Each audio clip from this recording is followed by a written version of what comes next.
संथाल में घुसपैठ को लेकर हाईकोर्ट में केंद्र सरकार की ओर से दायर हलफनामा को लेकर राजमहल से बीजेपी विधायक का बयान सामने आया है। विधायक अनंत ओझा ने कहा कि उनके पास 72 बूथों के आंकड़े उपलब्ध हैं, जिसे उन्होंने चुनाव आयोग को भी सौंपा है। साथ ही अनंत ओझा ने हाईकोर्ट और केंद्र सरकार का धन्यवाद देते हुए कहा कि सरकार ने भले ही हमारी बातें ना सुनी, लेकिन अब उच्च न्यायालय के माध्यम से राज्य की जनता अब इससे अवगत होगी। पाकुड़ जिले की डेमोग्राफी बदल गई, साहेबगंज जिले की डेमोग्राफी बदल गई। चिरागी गांव बेचिरागी गांव साफ साफ दिखाई दे रहा है कि जहां बेचिरागी गांव था वहां पूरा आबाद हो गया।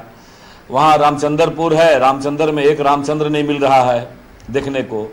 तो ये स्थितियां पूरी बदली है। पूर्ववर्ती रघुवर दास की सरकार में अगर विधानसभा के अंदर ये प्रश्न लाए जाते थे तो सरकार उस दिशा में क्रियाशील होती थी। फर्जी वोटर कार्ड, फर्जी जो नागरिक वैधता के प्रमाण पत्र बनाने की बातें सदन के अंदर आ रही है।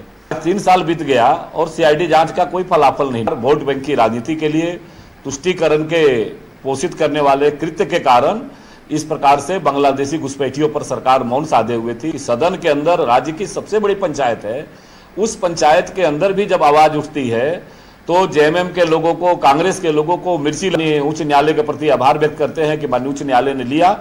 और केंद्र सरकार ने जिन भावनाओं को हम सदन के अंदर बार बार इस बात को रखते थे कि अगर आपको लगता है कि मैं गलत बातें उठा रहा हूं सदन के माध्यम से, तो आप एक उच्च स्तरीय टास्क फोर्स बना दीजिए, एक उच्च स्तरीय कार्यबल बना करके और उसका अनुसंधान तो कर लीजिए। पाकुड़